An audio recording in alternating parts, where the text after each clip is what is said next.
Right, fourth and final world title fight then on the ring 4 on Saturday. Jay and Liam with me for the time being anyway, at least.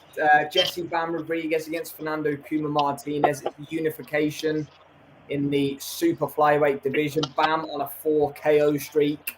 Puma Martinez just beat Kazuto Ioka twice in a row, so he's no mug, although he might not have the profile of Bam. It's a legit fight, this at Super Flyweight. Jay, Liam, let's get your thoughts on what is probably the forgotten fight on the card, if we're being honest. You go first, Liam, because I know you'll be getting called up to the hockey real soon. So. Sorry about last one. That's the last one. Last one. Right. Look, I think you've nailed it. This is the forgotten fight.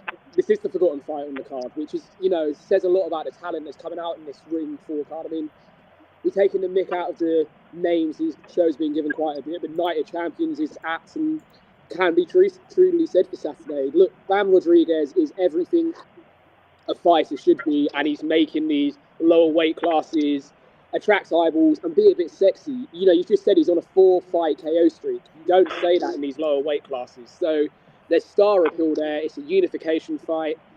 But you just can't see past Bam, can you? His all-action style, he's relentless. It doesn't matter if he's possibly in a fight 5 or 6 rounds into it, as we saw against Sonny Edwards. Sonny Edwards was in that fight for the first 6-7 rounds. Then Bam just found another couple of gears and, inflicted a stoppage late on Sonny. So I see something similar probably happening on Saturday. Puma Martinez is a good fighter, will be there or thereabouts in the early parts of the fight, but you just know when Bam needs to move through the levels, he can do it almost effortlessly.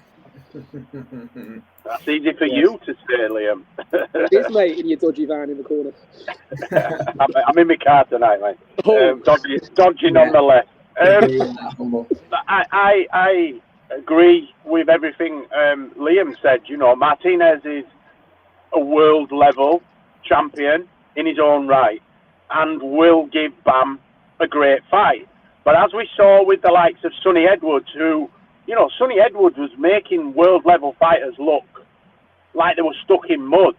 And Bam, Sonny gave him a bit of trouble, and if he'd have punched harder, the fight might have been different. I still believe the result would have been the same, irrespective of punch power, because Bam has shown, again, vulnerabilities. He's been knocked down, he's been hurt, he's been wobbled. He always comes through it. Bam, for me, will not be appreciated until 5 or 6 years after he's retired, when he's gone through the weight divisions. Because me and Sam were on about last night. He'll go to bantam and super bantam, and he'll become a world champion in those divisions. I believe that it'll be another coming out party for Bam. It'll be nip and tuck for 2 or 3 rounds.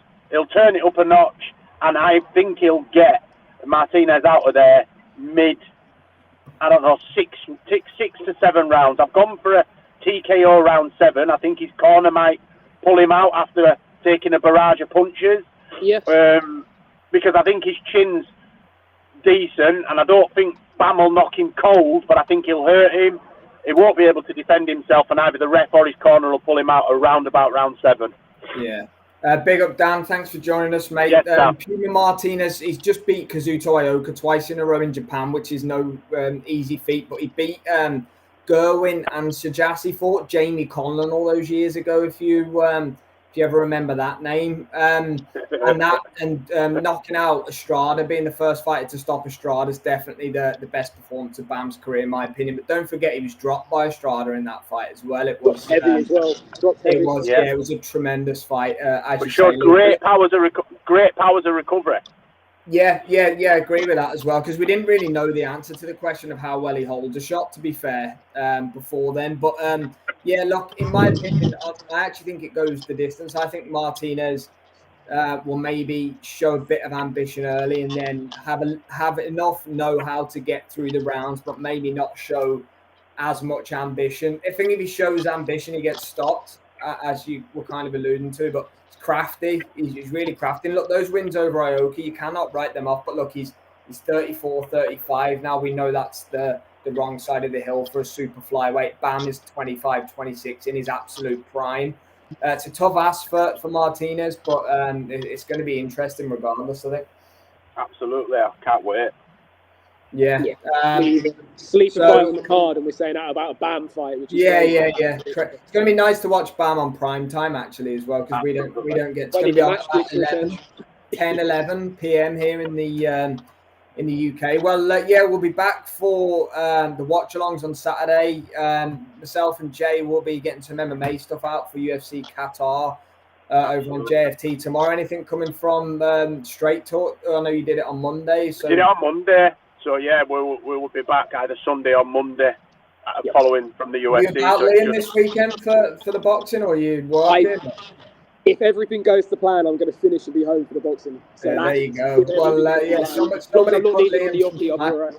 Yeah, all right, happy days. Well, lots going on the weekend. So thanks to Jay and Liam as always. Luca, Dan, Humble, Mitch, thanks for locking in and joining us, and we'll